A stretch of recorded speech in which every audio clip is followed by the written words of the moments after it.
طبعا قبل كانت ببالي فد فكرة، وحاليا اتأكدت، واللي هي صناعة المحتوى على الانستغرام والتيك توك. سهل جدا، سهل من ناحية الوصول، بغض النظر عن صناع المحتوى اللي قاعد يصنعون محتوى خرافي على الانستغرام او تيك توك، لكن اقصد من ناحية الوصول للجمهور.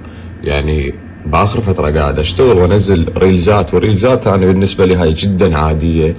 بالنسبة للشغل اللي قاعد أنزله على اليوتيوب، الفيديوهات اللي 15 دقيقة و30 دقيقة وغيرها، والتعب اللي قاعد يصير باليوتيوب. لكن هنا قاعد أحصد مشاهدات أكبر، مثل هذا الفيديو كملته يمكن بربع ساعة، تصويره ترند عادي 1,000,000 مشاهدة. هذا الفيديو حتى ما منتجته، نزل هيجي يعني بس كتات سريعة ونزل 800,000 مشاهدة.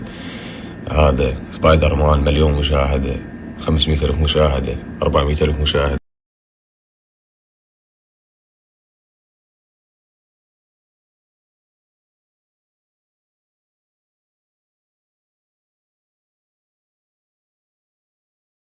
عكس صناعة المحتوى باليوتيوب، أنا بالنسبة لي 100,000 مشاهدة باليوتيوب تعادل 1,000,000 مشاهدة على الانستغرام والتيك توك، لأن اليوتيوب ما بي نظام الأكس بلور، واليوتيوب ما يرضى بفد شي اسمه فيديو طوله دقيقة، لازم أقل شي 9 دقائق وانت صاعد.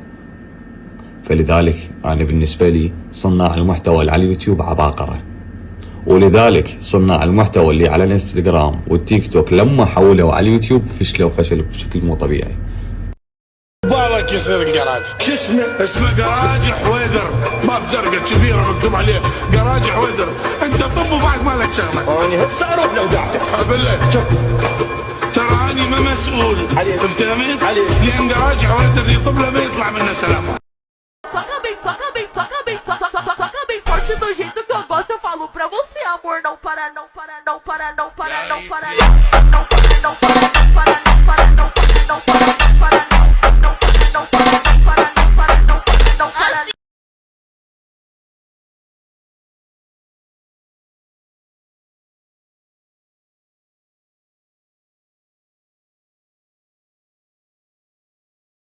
هذا اني، وهاي الاوراق مو على مود الدراسه، هاي هي الخطه اللي راسمها للمشروع مالتي اللي صار لي اكثر من 3 اشهر فقط اخطط له.